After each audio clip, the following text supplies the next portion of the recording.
So yesterday was a pretty big vlog. I said a lot. I kind of opened the door to my personal life in a way that I had delayed doing for quite some time now. I sent the vlog specifically to about 30 or so people that have been closest to me, and probably a fraction of them have actually responded, but the ones that have been very insightful in the things they shared back with me. I didn't do it for a reaction. I couldn't have done it for a reaction because that's just not how I think. I write these, I speak these into existence because it's what I need to say in the moment. I can't sleep, I can't function completely until I get that thing out of my head. That's how I do these. Reactions and building an audience and all the things that people are doing these things for, I guess that's a reward in itself, but I don't look over my shoulder very long after I do these to know really who heard, who paid attention. When someone writes to me specifically, it moves me. I am honored that I've gotten the recognition, but I can't let it cloud how I do what I do when I do it. I have to keep doing it the way I do it. One day, I'm sure all of this will make sense. I will look back on what I was building all this time, but I'm too close to the puzzle piece to see what it is right now. I'm concentrating on where this next one goes. That's it. One day I'll be able to pull back and maybe see. To that end, I overheard myself as I was speaking yesterday say something that I wish I could have gotten out and said just one more thing. When I talked about one day they're going to look at my epitaph and the only thing it's going to say is "he lived!" exclamation point. But I wanted to also add in that moment, and I couldn't get to it. He lived and he loved. He loved.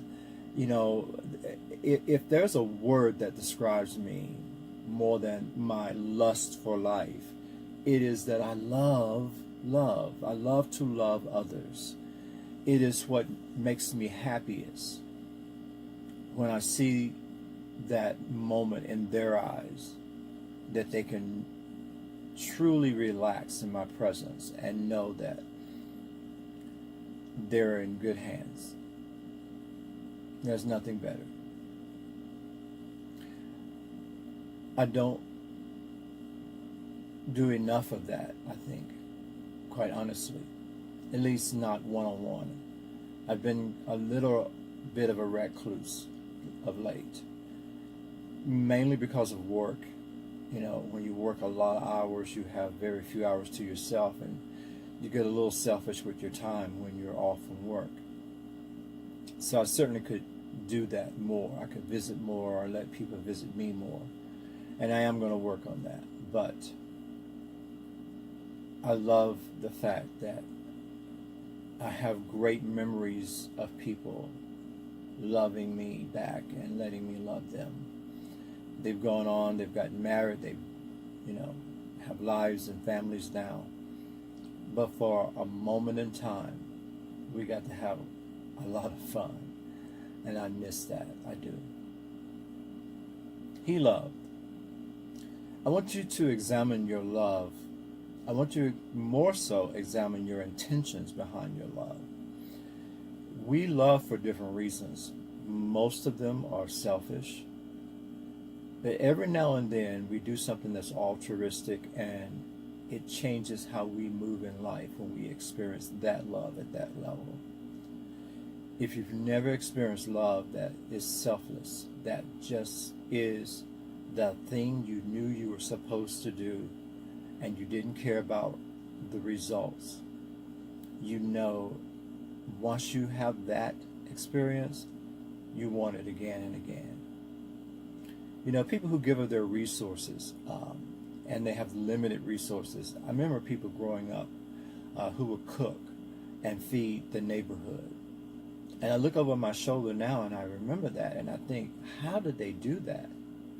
They gave pretty much everything they had on a regular basis. That's giving over 50% of your income on a regular basis, if you break it down to numbers. There are not many millionaires who do that. Seemingly, only the people with fewer resources give more than they actually make. Why is that? There comes a point where you have to ask yourself, how much do I really need to have a great life? How much do I really need to have a comfortable life? And am I just hoarding more and more and more because of some fear that I'm going to be broke one day? If I've got an extra $2,000 in savings and I know this person has a need and I can do something to help that need, and I don't do it, has something in me shifted? And then think of the opposite of that. I know I've got $2,000. I give $300 away. I don't think about it. I keep moving because I have the $1,700 left. And when I'm not even aware of how it happened, all of a sudden I have $2,000 again. I think money flows. It's called currency for a reason.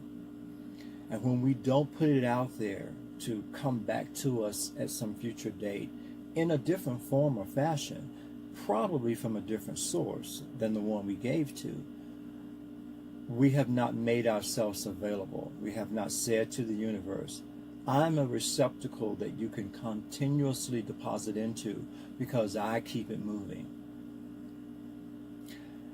What we are saying is, I'm a receptacle that if you give me something, I'm going to hold on to it and never let it go. And I would venture to say it might be all you ever get from that mystical, magical place where things come that we don't expect them to come from. I think you have to activate that well. You have to activate that well to draw from it later. Love what you do. Do what you love. Try not to do it from a self-conscious place. Do it from a selfless place that doesn't give thought to what it looks like or how it feels, and watch the magic happen. That's your challenge for this week. Love better, love deeper, love stronger, love more emphatically, love with intention. Okay?